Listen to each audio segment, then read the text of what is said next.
اللہ اکبر کبیرہ۔ السلام علیکم ورحمۃ اللہ وبرکاتہ۔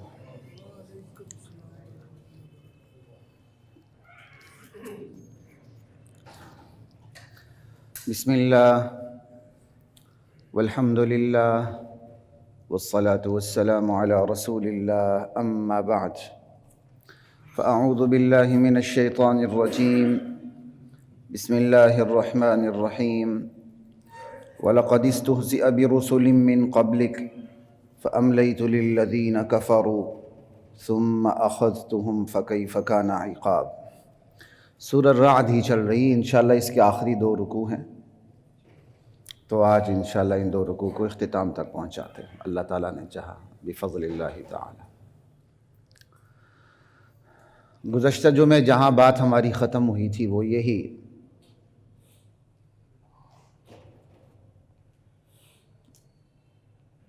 کہ میرے نبی یہ ہمارا کمال ہے کہ ہم نے آپ کو بھیجا ایک ایسی امت میں جس سے پہلی امتیں گزر چکی ہیں، نہ آپ پہلے نبی ہیں نہ وہ پہلی امت ہیں، اور آپ کو بھیجا اس لیے کہ آپ اللہ کا قرآن پڑھائیں، انہیں تلاوت کریں، مقصد سمجھائیں، اور میرے نبی کہہ دیں ہوا ربی قل ہوا ربی، وہی اللہ جس نے مجھے بھیجا، پہلے انبیاء کو بھیجا، امتوں کو بھیجا، تمہیں امت بنایا اور مجھے آخری نبی بنایا، تمہیں آخری امت بنایا، وہی میرا پروردگار ہے اس شان والا۔ لا الہ الا ہو، اس کے سوا کوئی الہ نہیں، کوئی معبود نہیں۔ علیہ توکلت، میں اسی پہ بھروسہ رکھتا ہوں۔ حالانکہ الہ کے اندر بھروسے والا معنی بھی آ ہی جاتا ہے، لیکن اس کو الگ سے ذکر کیا کیونکہ اللہ کو اپنے بندوں کی نفسیات کا پتہ ہے کہ بندہ عبادات کرتے ہوئے بھروسہ والی عبادت میں کمزور پڑ جاتا ہے۔ جس طرح ایاک نعبد و ایاک نستعین، ایاک نستعین ایاک نعبد کے اندر داخل ہے کہ اللہ ہم تیری ہی عبادت کرتے ہیں، تو مانگنے سے بڑی عبادت کیا ہوگی؟ اس کے باوجود وہ ایاک نستعین کو الگ سے ذکر کیا۔ اللہ کو بتایا کہ میرا بندہ عبادات کے معاملے میں جو پکار کی عبادت ہے اس میں ذرا اسپیشلی کمزور ہو جاتا ہے، اسے ٹھوکر لگتی ہے، عبادت کرتے کرتے کہیں اور جا کے مانگنے لگتا ہے مجھے چھوڑ کے۔ تو قرآن کی سمری ہونے کے باوجود وہ ایاک نستعین کا ذکر کیا، تکرار کیا، کیونکہ ایاک نستعین تو ایاک نعبد کے اندر داخل ہے۔ بالکل اسی طرح یہاں بھی ہے، وہی میرا پروردگار ہے، لا الہ الا ہو، اس کے سوا کوئی الہ نہیں، کوئی معبود نہیں، کوئی مشکل کشا نہیں، کوئی حاجت روا نہیں، کوئی عزت ذلت دینے والا نہیں۔ اس کے باوجود ذکر کیا کوئی بھروسے کے لائق نہیں۔ علیہ توکلت، میں اسی پہ بھروسہ رکھتا ہوں، یہ کہہ کے بتا دیا۔ اپنے مجھے مل کے جانا ہے، میں بول رہا ہوں علیہ توکلت، میں اسی پہ بھروسہ رکھتا ہوں، لا الہ الا اللہ۔ کیوں؟ اللہ کو پتہ ہے بندہ بھروسے میں کمزور پڑ جاتا ہے۔ میں نے پچھلے جو میں بھی کہا تھا، اب یہ زیادہ میں یہاں وقت نہیں لگاؤں گا، ہم خود اپنے آپ کا اپنا تجزیہ خود کریں، ہم اللہ پہ بھروسہ کتنا رکھتے ہیں، اللہ پہ یقین کتنا رکھتے ہیں۔ وَإِلَيْهِ مَتَابٌ، اور میں نے پلٹ کے بھی اسی کے پاس جانا، میرا ٹھکانہ، میرا ملجا، میرا ماوا وہی ہے، ہر معاملے میں اسی کی طرف رجوع رکھتا ہوں۔ وَلَوْ أَنَّ قُرْآنًا سُيِّرَتْ بِهِ الْجِبَالُ أَوْ قُطِّعَتْ بِهِ الْأَرْضُ أَوْ كُلِّمَ بِهِ الْمَوْتَىٰ، ان سب پہ بات ہو چکی، میں اس کو چھوڑ دیتا ہوں، آگے جاتا ہوں جہاں سے ہماری بات ختم ہوئی تھی، کہیں وقت ختم ہی نہ ہو جائے۔ وَلَقَدِ اسْتُهْزِئَ بِرُسُلٍ مِّن قَبْلِكَ، وَلَوْ أَنَّ قُرْآنًا سُيِّرَتْ بِهِ الْجِبَالُ کا چلے مفہوم بتا دیتا ہوں تاکہ جڑ جائے بات، آیت سے جڑ جائے۔ اللہ کہتے ہیں میرے نبی اور میرے نبی کے صحابہ، اب بھی تم ان مشرکین کے ایمان کی امید لگائے بیٹھے ہو، اس قرآن کی وجہ سے، اس قرآن کی برکت سے پہاڑ چل پڑے، مردے بولنے لگیں، زمین شق ہو جائے، لمبی مسافتیں آنے واحد میں طے ہونے لگیں۔ بل للہ الامر جمیعا، بلکہ سارا معاملہ ہی اللہ کے ہاتھ میں ہے، پوری کائنات الٹی چلنے لگے، فطرت کے قوانین بدل جائے، یہ جو مطالبہ کرے وہ پورے ہونے لگیں، یہ ایمان پھر بھی نہیں لائیں گے۔ آپ اب بھی ان کی امید لگا بیٹھ کے بیٹھیں کہ یہ ایمان لائیں گے. اس لیے داعی کو ایک حد تک محنت کرنی ہے. بس جب وہ یہ دیکھے میری دعوت پہنچ چکی ہے، یہ سمجھ چکے ہیں، اب یہ بس ماننے والے نہیں ہیں، اپنی توجہ دوسری طرف مرکوز کرے اور مجمع میں سے ماننے والوں کو تلاش کرنا شروع کر دے. یہی نہیں کہ اسی کے پیچھے پڑ جائے، بندہ پھر مایوس ہو جاتا ہے. سمجھانا ایک حد تک ہوتا ہے، بس اس سے زیادہ نہیں. لا الہ الا اللہ. تو اب یہ پوری دعوت دی جا رہی ہے نا. اب وہ دعوت کا مذاق کرتے تھے، ٹھٹا کرتے تھے، نبی کا ٹھٹا کرتے تھے، نبی کا استہزاء کرتے تھے. اب اللہ تعالیٰ اپنے نبی کو تسلی دے رہے ہیں اور 4-5 باتیں ایک ہی آیت میں بتلا رہے ہیں. سب سے پہلا اللہ یہ قانون بتا رہے ہیں کہ میرے نبی، جس نبی نے بھی یہ دعوت دی ہے اسے رد عمل کا سامنا ضرور کرنا پڑا ہے. اسی کے ساتھ تسلی بھی دی جا رہی ہے کہ آپ پہلے نبی نہیں ہیں، ہر نبی کے ساتھ ایسا ہی ہوا ہے. اور تسلی کیسے دی جا رہی ہے؟ پہلے انبیاء کی سرگزشت بتا کے. جب بندے کو آگاہ کر دیا جاتا ہے تو چیز آسان ہو جاتی ہے. لا الہ الا اللہ. پھر اللہ تعالیٰ قانون مہلت بھی بتا رہے ہیں اور قانون عذاب بھی بتا رہے ہیں. 5 چیزیں اس کے اندر ذکر ہو رہی ہیں صرف چھوٹی سی آیت کے اندر. وَلَقَدِ اسْتُهْزِئَ بِرُسُلٍ مِّن قَبْلِكَ. میرے نبی، جو رسول آپ سے پہلے گزر چکے ہیں ٹھٹا ان کے ساتھ بھی ہوا ہے. لقد 2 تاکیدیں لائی، لام بھی تاکید کا، قد بھی تاکید کا. ان کے ساتھ استہزاء ہوا ہے، ٹھٹا ہوا ہے ان کے ساتھ. ہم چھوٹے تھے، اب تو الحمدللہ یہ تبلیغی جماعت کی محنتیں ہیں، یہ دینی تحریکوں کی محنتیں.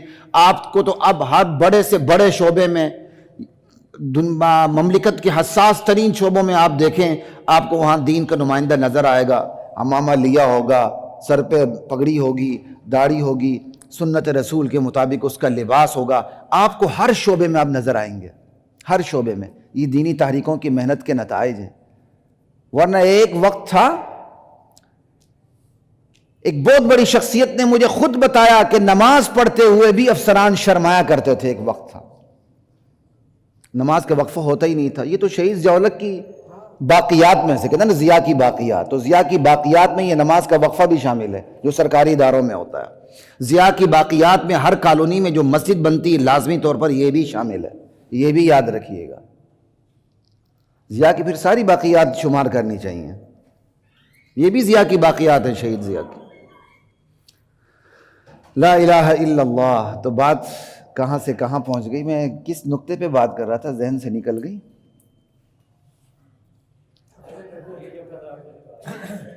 ہاں جی، ٹھٹا. یہ تو ہم نے اپنے بچپن میں دیکھا. ہم بچے ہوتے تھے، ہم جاتے تھے مسجد کی طرف یا کہیں، او ملا، او ٹوپی مین. مجھے آج تک یہ لفظ نہیں بولتا. آج کسی کی ہمت ہے، اللہ کا شکر ہے. اسی ملا نے 70 ممالک کو پاش پاش کر کے رکھ دیا، جوتے کی نوک پہ رکھا ان کو. اور اسی کی برکات ہے کہ آج پوری دنیا کے اندر دینداروں کا ایک رعب و دبدبہ ہے. یہ وہی ملا ہے. او ملا، او ٹوپی مین، یہ ہم نے بچپن میں خود سنا ہوا ہے. اور آج لوگ ٹوپی میننا اعزاز سمجھتے ہیں. اور ایک وقت تھا ہر مسجد کے اندر 3-3 درجن ٹوپیاں ایسے کیا کہتے ہیں گھری پڑی ہوتی تھیں. آج بھی ہیں لیکن اب کم ہے. اب آپ کیا کرتے ہیں؟ آپ کی کوشش ہوتی ہے کہ آپ کی جیب میں ٹوپی ہوتی ہے، وہ چاہے شلوار ہو یا آپ کی پینٹ ہو، آپ کوشش کرتے ہیں ٹوپی پہن کے آئیں. ایسے یہ کہ نہیں؟ تو یہ تبدیلی نہیں تو کیا ہے؟ لوگ کہتے ہیں جی یہ ملاؤں نے کیا کیا، یہ دینی تحریکوں نے کیا کیا. میں آگے سے کہتا ہوں کیا نہیں کیا. بتاؤ کیا کیا؟ کتنا آسان سوال ہے. اس کا جواب ہے کیا نہیں کیا. اور اگر اس کو میں ذرا ڈیٹیل میں لے جاؤں تو میں صرف ایک ہی بات کہتا ہوں، پاکستان بنا 70 سال ہو گئے، اس سے بھی زائد ہو گئے. تمام دینی تحریکوں کو، چاہے وہ کسی بھی مسلک سے تعلق رکھتی ہوں، اہل سنت کی جتنے بھی مسالک ہیں، ان سب کے کردار کو آپ ایک طرف رکھیں، اس کے بعد پاکستان کا تصور کریں کہ کیا اگر یہ دینی تحریکیں نہیں ہوتی تو پاکستان کا نقشہ کیا ہوتا. پھر آپ کو قدر آئے گی کہ دینی تحریکوں نے کیا کیا. جن کے پاس اقتدار نہیں، اختیار نہیں، طاقت نہیں، طاقت کے مراکز اور منابع نہیں، اس کے باوجود اتنی بڑی تبدیلی لیں اور پھر بھی آپ کہتے ہیں کیا کیا. لا الہ الا اللہ.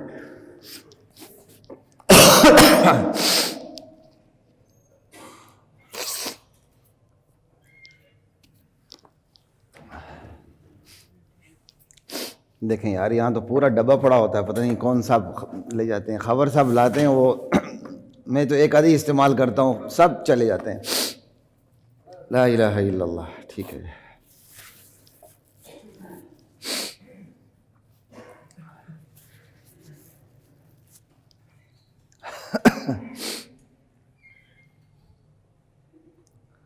تو بات ساتھی بالکل منہ پہ آ جاتا ہے نا. تو قرآن کا بھی اپنا انداز ہے، جیسا سوال ہے اس کے مطابق جواب دیتا ہے. تو ہمیں بھی وہی عادت پڑی. ایک صاحب بالکل منہ پہ آ گئے، میرے زمانہ طالب علمی کی بات ہے، خیر اب تو ابھی بھی ہم طالب علم ہیں، بندہ تو ساری زندگی طالب علم رہتا ہے. کیا کیا؟ میں کہا تیرے باپ دادے کو کلمہ پڑھا ہے، یہ کیا ہم نے. تیرے باپ دادے کو مسلمان بنانے کا ذریعہ ہم بنے، ہم نے یہ کیا ہے. تمہارے سکولوں نے تمہیں مسلمان بنایا، تمہارے ماں باپ کی گود میں تمہیں مسلمان بنایا. سوال یہ، ماں باپ دیندار تھے تو پھر ماں باپ کے بعد دین کہاں سے آیا؟ آپ کو صحت ملتی ہے تو اس کی ایک بہت بڑی وجہ طب ہے. آپ اس عمارت میں بیٹھے ہیں تو اس کی بہت بڑی وجہ انجینئرز ہیں. آپ اس ادارے میں بیٹھے تو اس کی بہت بڑی وجہ قانون دان ہے. دنیا میں کسی شعبے کی نفی نہیں ہو سکتی. لیکن گھر کو ہم نے مذہب کو ایسا سمجھ لیا ہے جیسے ماں کے پیٹ سے خود ہی سب کچھ سیکھ کے آئے ہیں ہم. اور کچھ ہمارے بیوقوف ساتھی ہوتے ہیں، وہ مولوی کی تعریف کیسے کرتے ہیں. یہی مولوی جو آپ کا جنازہ پڑھاتا ہے، آپ کا نکاح پڑھاتا ہے. اور خبیثوں، مولوی کا کام جنازے اور نکاح پڑھانا نہیں ہے. مولوی کا کام جنازے اور نکاح پڑھانا نہیں ہے. نکاح خود پڑھائیں. جنازے کے لیے کون ہے؟ جنازے کے لیے جو سب سے قریبی ہے، بیٹا ہے، باپ ہے، وہ پڑھائے. ہاں آپ کہہ دیتے ہیں یار چلے مسجد کے امام صاحب ہیں، ہم سے زیادہ نیک کہ ہم سمجھتے ہیں، آپ حسن ظن میں اس کو آگے کر دیتے ہیں. وگرنہ اس کو آگے ہونے کا حق نہیں ہے جب تک ورثاء اجازت نہ دیں. علماء کا کام آپ کو مسلمان بنانا اور رکھنے کی کوشش کرنا ہے. علماء کا کام بس وہی ہے جو انبیاء کا کام ہے، اس سے زیادہ نہیں. اور یہی سب سے بڑا کام ہے علماء کا. یہ جنازے پڑھانا، یہ نکاح پڑھا کے پیسے لینا، یہ رجسٹریشن فیس لینا، یہ کام مولویوں کے نہیں ہے. ہمارے ادارے کے ایک معزز سربراہ تھے، اب اوپر ہے، تو ان کی بیٹی کا نکاح تھا. تو انہوں نے مجھے کہا، مجھے کہنے کہ میرے بہت سے مشائخ سے تعلق ہے لیکن میں چاہتا ہوں آپ پڑھائیں. میں نے کہا میرے لیے آنر کی بات ہے، میں حاضر ہوں. تو کہنے کہ وہ جو نکاح رجسٹرار ہوتے ہیں وہ رجسٹر وغیرہ فارم، تو میں کہا میں پروفیشنل نہیں ہوں. تو بڑا کہا لگا کے ہنسے. میں کہا میں پروفیشنل نہیں ہوں، پڑھا دوں گا، اس چیز کا مجھے پتہ نہیں. وہ پھر کچھ پروفیشنلز آئے بیٹھے، انہوں نے خانہ پوری کی، جہاں میرے سائن تھے کر دی، لیکن نکاح میں نے پڑھا دیا. نکاح میں ہم لیتے دیتے نہیں ہیں، ہاں دینے کی کوشش کرتے ہیں. میرے والد صاحب کہہ رہے تھے اپنی حیثیت کے مطابق نکاح پڑھانے جاؤ تو دولہا کی طرف سے جاؤ، دلہن کی طرف سے جاؤ. کوشش والد صاحب کی کوشش ہوتی تھی کچھ نہ کچھ دیں، کم و بیش، اللہ معاف فرمائے، شاید ایسا ہے. اور اگر کوشش یہ ہونی چاہیے، شاید اب والد صاحب نے کبھی نہ بھی دیا ہو، لیکن ان کا مزاج یہ تھا. اور یہاں مزاج بنا ہوا ہے کہ مولوی صاحب انتظار کرتا ہے کب مرے تو 40 دن میرے گھر میں کھانا ہے. اس کرونا کے دور میں آٹا کہاں پہنچ گیا ہے، ہانڈی کہاں پہنچ گئی ہے. وہ کہتا ہے کب مرے تو 40 دن کھانا ہے، کب کسی کی شادی ہو تو ذرا جیب کا بوجھ میرا. ہم نے مولویوں کو ان کاموں کے لیے رکھ دیا. خدا کا خوف کریں. علماء کا کام انبیاء والا ہے، اور انبیاء ٹھٹے کا شکار ہوئے ہیں. اگر نبی ٹھٹے کا شکار ہوا ہے تو میری اور آپ کی کیا اوقات ہے بھائی. اگر آپ نے اور میں ان ساتھیوں کو کہہ رہا ہوں جنہوں نے اس میدان کا انتخاب کیا، اگر اس میدان کا انتخاب کیا تو ٹھٹا برداشت کرنے کے لیے تیار ہو جاؤ. یہ نہیں کہ انبیاء کے وارث بھی کہلاؤ، سمجھ آئی، اور پورا زندگی دل پشوری کرتے رہو اور آخرت جنت بھی پوری تمہاری ہو. امتحان بہرحال آتے ہیں، لیکن اللہ سے امتحان مانگنا نہیں چاہیے. تو تسلی بھی ہو گئی. وَلَقَدِ اسْتُهْزِئَ بِرُسُلٍ مِّن قَبْلِكَ، پہلی امتوں کی سرگزشت بھی بتا دی، انہوں نے ایسا کیا. آپ کے ساتھ یہ ہو رہا ہے نا، تو یہ کوئی نیا کام نہیں ہے. ٹھیک ہے. اور تسلی دی کیسے؟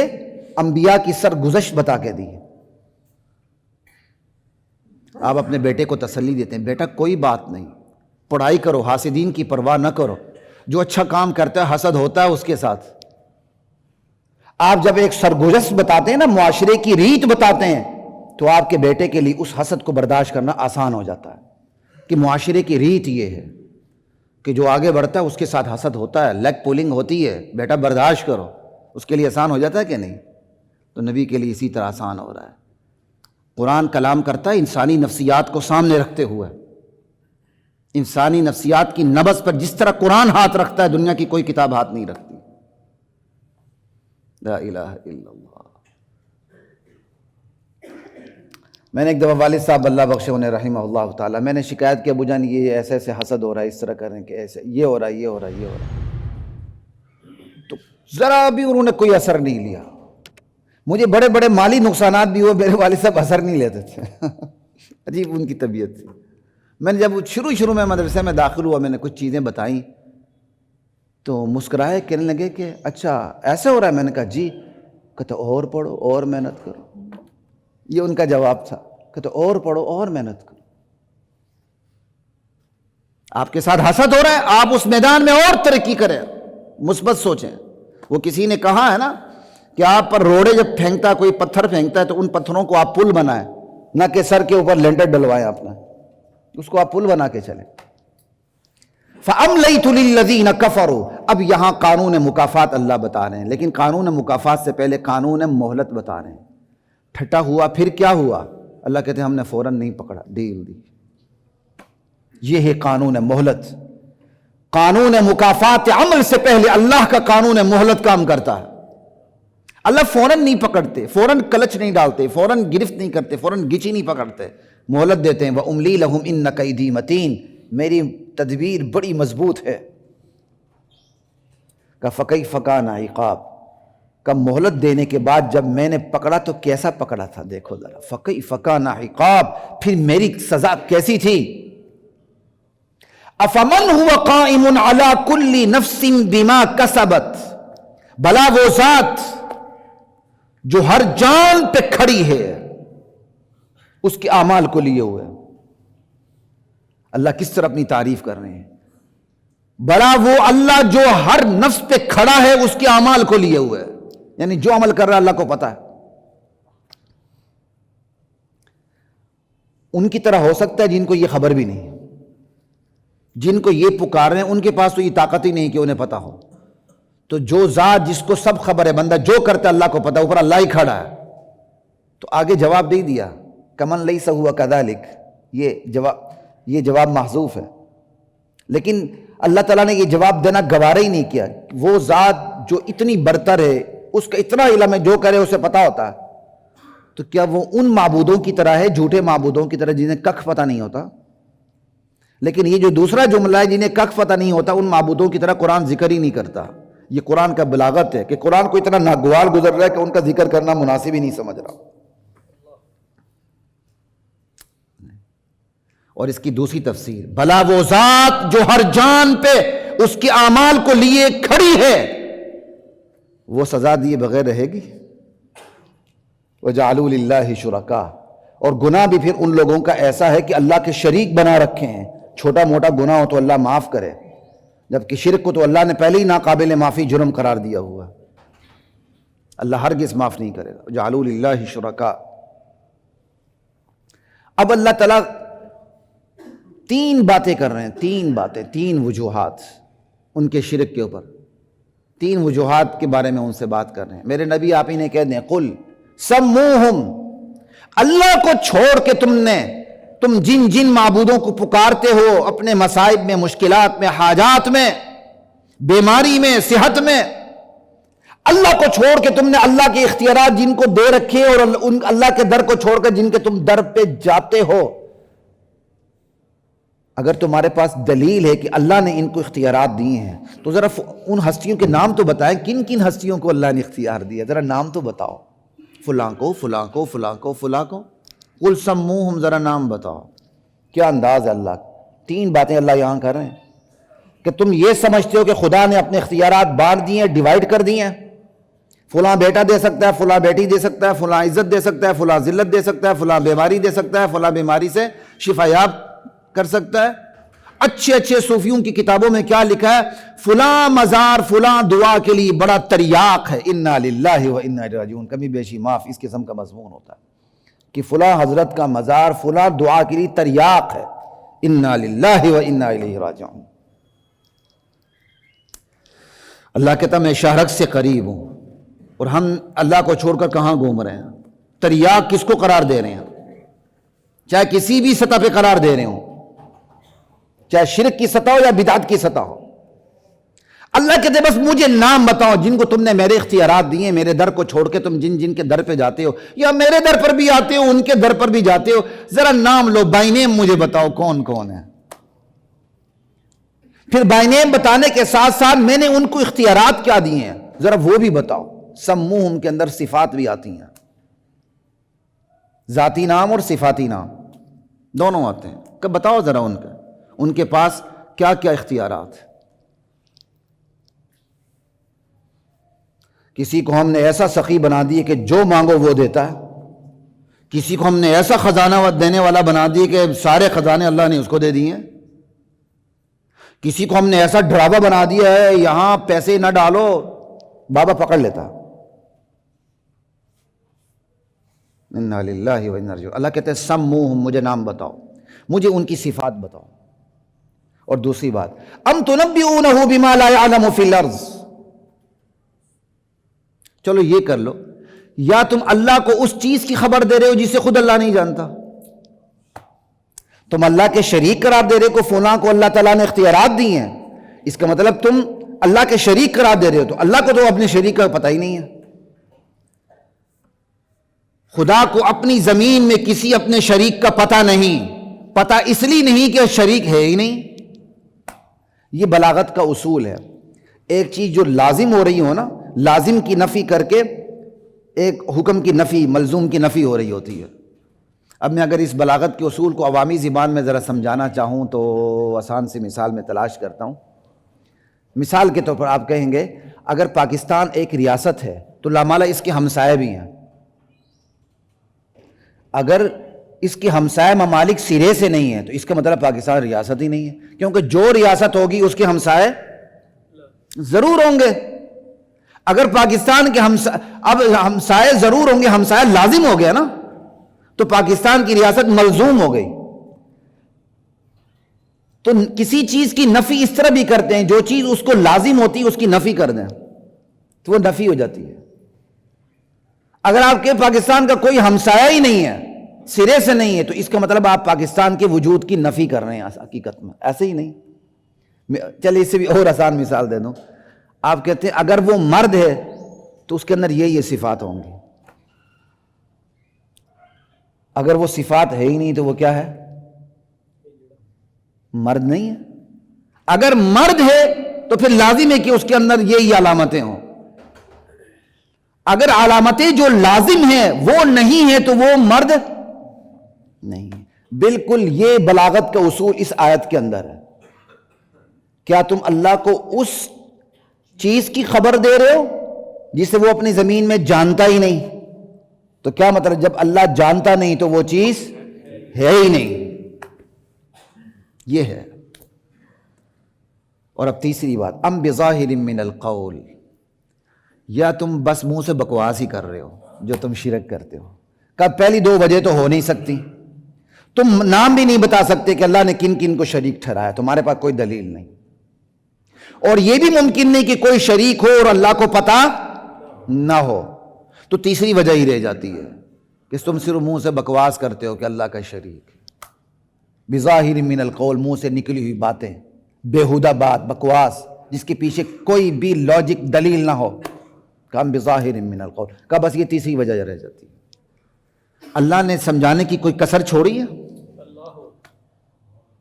بل زین للذین کفروا مکرہم، ان تمام حقائق کے باوجود پھر بھی جو انکار کرتا ہے اللہ تعالیٰ نے انہیں سزا یہ دی ہے، اللہ تعالیٰ نے ان کے انکار کو ان کے لیے خوشنما بنا دیا ہے۔ ان کے اعمال اب ان کو برے اعمال ان کو اچھے لگتے ہیں، ان کو شرک اچھا لگتا ہے، توحید بری لگتی ہے، بدعت اچھی لگتی ہے، سنت بری لگتی ہے، بے حیائی اچھی لگتی ہے، حیا دقیانوسیت لگتی ہے، شراب اچھی لگتی ہے، 7 اپ بری لگتی ہے، شراب کے جام اٹھا کے گلاس کو گلاس سے ٹکرانا اچھا لگتا ہے، معزز ہوتے ہوئے ڈانس کرنا اچھا لگتا ہے، اللہ اکبر، مختصر لباس پہننا اچھا لگتا ہے، اور اپنے اعضاء کو ڈھانپنا برا لگتا ہے۔ بل زین للذین کفروا مکرہم، کافروں کے لیے ان کی مکاریاں خوشنما بنا دی گئی ہیں۔ مکر، اب سوال پیدا ہوتا ہے اللہ تعالیٰ نے ان کے کفر و شرک کو مکر کیوں کہا؟ کفر و شرک تو وہ کرتے ہیں نا، مکر کیوں کہا؟ مکر تو مکاری ہوتی ہے، کہتے ہیں یار یہ بڑا مکار ہے، بڑا اس کے اندر بڑا مکر و فریب، سمجھائی؟ تو اللہ تعالیٰ نے مکر کہا کہ ان کے کفر و شرک کو، اس کی بھی وجہ ہے، جب وہ کفر و شرک کرتے ہیں اس کے مطلب اللہ کے مقابلے میں انہوں نے بناوٹی اللہ بنا لی ہے، خدا بنا لی ہے۔ تو بناوٹی خدا بنانا، پھر بناوٹی خداؤں پر دلیلوں کا انبار لگانا، پھر ان بناوٹی خداؤں کا اپنے آپ کو نمائندہ قرار دے کے پوری عوام کو الو بنانا، یہ مکر نہیں تو کیا ہے؟ بات سمجھ آ رہی ہے؟ اللہ نے کافروں کے کفر کو، مشرکین کے شرک کو مکر اس لیے کہا ہے، یہ سب سے پہلے اللہ کے مقابلے میں بناوٹی خدا بناتے ہیں، بنا کے ان پر دلیلیں قائم کرنے کی کوشش کرتے ہیں، عوام کو الو بناتے ہیں۔ جب عوام الو بن جائے تو کہتے ہیں حضرت سرکار براہ راست تو سنتے ہی نہیں ہیں، ہم سفارشی ہیں، ہمارے پاس آؤ، ہم ان کے نمائندے ہیں، ہمارے پاس ہو کے جاؤ گے تو سرکار کے پاس جا سکتے ہو، وگرنہ خود ان کو اپنا نمائندہ قرار دیتے ہیں، اور یہ قرآن گواہی دیتا ہے۔ پہلے یہود و نصارہ نے انبیاء کو اللہ کا بیٹا قرار دیا کہ یہ اللہ کے نائب ہیں، ان کے پاس خدائی اختیارات ہیں۔ جب قوم مان گئی خود آگے ہو گئے، نحن ابناء اللہ و احباؤہ، ہم بھی اللہ کے بیٹے ہیں، اللہ کے پیارے ہیں۔ پہلے انبیاء کے بارے میں عقیدہ قائم کروایا، پھر اپنے بارے میں عقیدہ قائم کروایا۔ بناوٹی خدا بناتے ہیں، ان پر جھوٹی دلیلوں کا انبار لگاتے ہیں، پھر ان بناوٹی خداؤں کا نمائندہ خود کو قرار دیتے ہیں، پھر عوام کو الو بنا کے لوٹتے ہیں۔ یہ مکر نہیں تو کیا ہے؟ اور مکر اس لیے بھی کہا، اللہ کو چھوڑ کے بندہ کسی اور کے در پہ جاتا ہے نا، تو اندر کی جو اس کی حقیقت ہوتی ہے وہ کیا ہوتی ہے؟ غیر ذمہ دار بننا۔ وہ ذمہ دارانہ رویہ اختیار کرنے کی نیت ہی نہیں رکھتا، نہ نماز پڑھنی، نہ روزہ رکھنا، نہ حج کرنا، نہ کچھ کرنا، کچھ بھی نہیں کرنا، حلال حرام کمائی میں کوئی تمیز نہیں۔ بس نظریہ وہ یہ رکھتا ہے کہ میں نے کسی بزرگ شخصیت کے ہاتھ میں ہاتھ دے دیا ہے، اب اسی نے میرے گناہ بخشوانے ہیں، اسی نے میری بلیک منی وائٹ کرنی ہے، اسی نے میری بگڑی ہوئی تقدیر بنانی ہے۔ نماز نہ پڑھے کچھ نہیں ہوتا، میرے پیر و مرشد نے گارنٹی جو دی ہے۔ یہاں پیر و مرشد کہتے ہوئے میں پیر و مرشد کا مخالف نہیں ہوں، خود پیروں کے خاندان سے تعلق رکھتا ہوں الحمدللہ، لیکن بعد میں آنے والے غلط فہمی کا شکار نہ ہوں۔ میں تصوف کے مخالفین میں سے نہیں ہوں، کٹر حمایتیوں میں سے ہوں الحمدللہ، لیکن غلط تصوف کے قائل نہیں ہیں۔ تصوف کے نام پر کاروبار کرنے والوں کے ہم قائل نہیں ہیں۔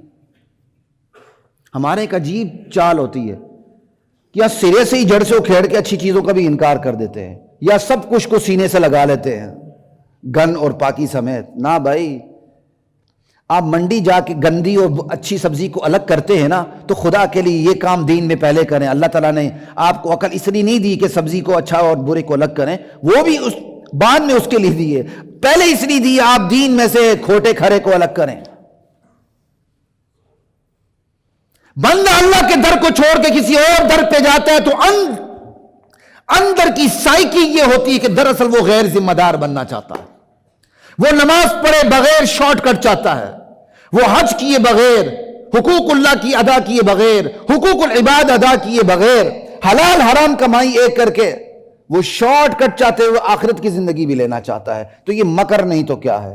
اس لیے اللہ تعالیٰ نے کافروں کے کفر کو، مشرکین کے شرک کو ان کا مکر قرار دیا اس آیت کے اندر۔ قرآن تو سمندر ہے معانی کا۔ بل زین للذین کفروا مکرہم وصدوا عن السبیل، اور پھر وہ سیدھے راستے سے روک دیے گئے. کیوں؟ اب ان کو اپنے برے کام اچھے لگتے ہیں. یہ خدا کا انتقام ہوتا ہے.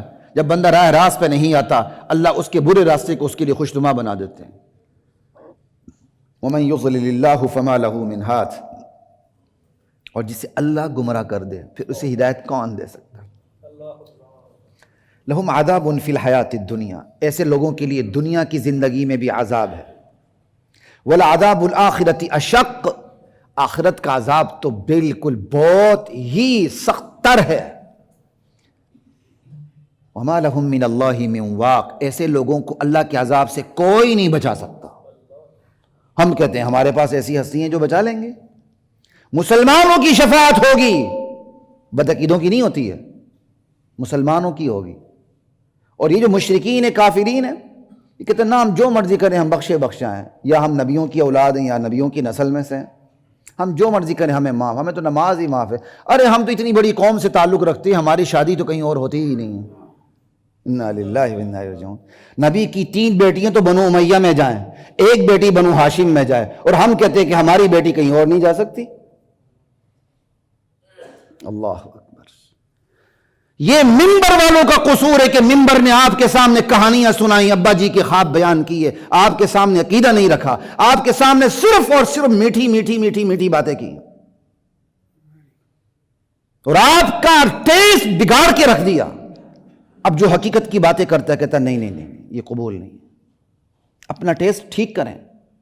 جو صرف میٹھی میٹھی باتیں کرتا ہے چکنے ہو جائیں اور خود قرآن پڑھنے کی کوشش کریں، پھر آگے رہنمائی لیں. مثل الجنت التی وعد المتقون. وہ جنت جس کا متقیوں سے وعدہ کیا گیا ہے وہ ہے کیسی؟ کا تجری من تحتها الانہار. اس کے نیچے نہریں بہتی ہیں.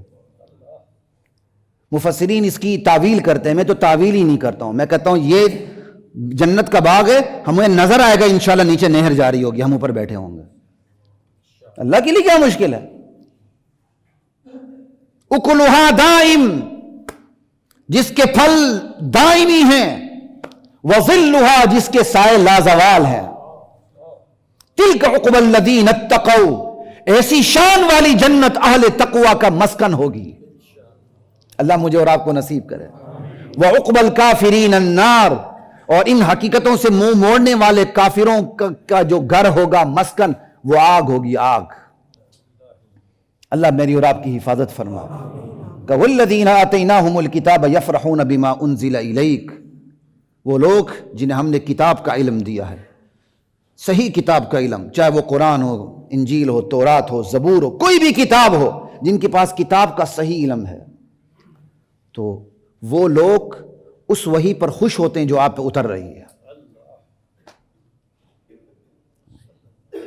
وَمِنَ الْأَحْزَابِ مَن يُنْكِرُ بَعْضًا. ہاں ایسے لوگ بھی ہیں جو اسی قرآن کی، اسی وحی کی بہت سے احکامات کا انکار کرتے ہیں. جو مزاج میں لگا اقرار، جو مزاج میں نہ آیا اس کا انکار. لا الہ الا اللہ. قل انما امرت ان اعبد اللہ. میرے نبی کہہ دیں، کوئی مانے نہ مانے، کوئی خوش ہو یا ناخوش ہو، مجھے تو یہ حکم دیا گیا ہے کہ میں صرف ایک اللہ کی عبادت کروں، ایک اللہ کی اطاعت کروں، ایک اللہ کو اپنا حاکم سمجھوں. بس جائے نماز سے لے کر جائے اقتدار تک حکم صرف ایک اللہ کا چلتا ہے. یہ نہیں جائے نماز میں کھڑے ہوں تو اللہ کے غلام، اور جائے نماز سے پیچھے جائے اقتدار پہ چلے تو شیطانوں کے احکامات کو آپ مانیں. نہیں. قل انما امرت ان اعبد اللہ ولا اشرک بہ.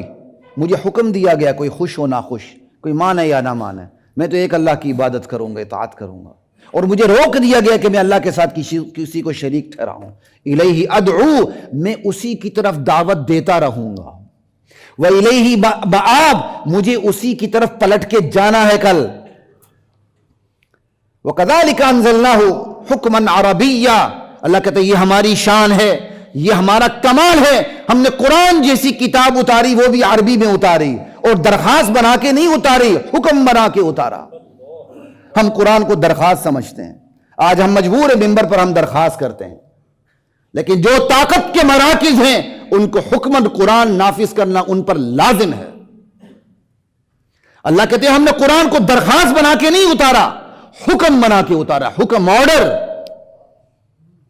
اور جس قرآن کی شان یہ ہے کہ وہ آرڈر بن کے اترا ہے، آج اس قرآن کی یتیمی یہ ہے، یا وہ چیرنگ کراس کے اوپر کیا کہتے ہیں شیشے کے مرتبان میں بند ہے، یا لاہور میوزیم میں بند ہے، یا اگر وہ کھلتا بھی ہے تو دلہن کے سر کے اوپر سے گزرتا ہے، یا کوئی مر جاتا ہے تو ہم اس کو پڑھنے لگ جاتے ہیں، بس پھر دوبارہ میوزیم میں بند کر دیتے ہیں یا چیرنگ کراس میں لا کے مرتبان میں بند کر دیتے ہیں۔ تو یہ اللہ کا حق ادا ہو رہا ہے۔ قرآن کی شان درخواست بن کے نہیں اترا، قرآن اللہ کی کتاب ہے، وہ آرڈر بن کے اترا، حکمن عربیہ، اور آرڈر بھی اردو میں نہیں عربی میں کہ تم اپنے مطلب لینے لگ جاؤ۔ قرآن عربی میں ہے تو عربی حدود کے اندر رہے گا، اس کے وہ معانی آپ نہیں پہنا سکتے، اس قرآن کے معانی کا وہ لباس جو کسی اور زبان میں ہو، عربی زبان میں نہ ہو۔ وَلَئِنِ اتَّبَعْتَ أَهْوَاءَهُمْ بَعْدَ مَا جَاءَكَ مِنَ الْعِلْمِ مَا لَكَ مِنَ اللَّهِ مِنْ وَلِيٍّ وَلَا وَاقٍ۔ میرے نبی، ہم نے تو حقیقت آشکار کر دی ہے سب کے لیے، اگر آپ بھی ان کافروں کی اگر خواہشات کی پیروی کریں گے تو آپ کو بھی اللہ کے عذاب سے کوئی نہیں بچا سکتا۔ کتنی بڑی آیت ہے یہ، کہہ کر دراصل مجھے اور آپ کو سمجھایا ہے۔ نبی کو مخاطب کر کے سمجھانا کس کو ہے؟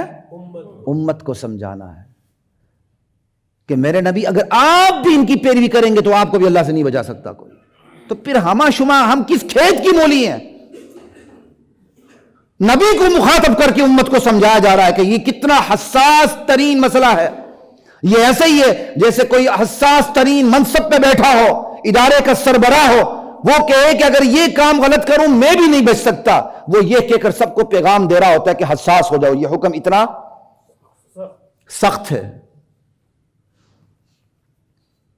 وَلَقَدْ أَرْسَلْنَا رُسُلًا مِّن قَبْلِكَ، میرے نبی ہم نے آپ سے پہلے بھی رسول بھیجے، اور یہ کہتے ہیں کہ یہ کیسا رسول ہے، بیوی بچے ہیں، خواہشات نفسانی ہیں۔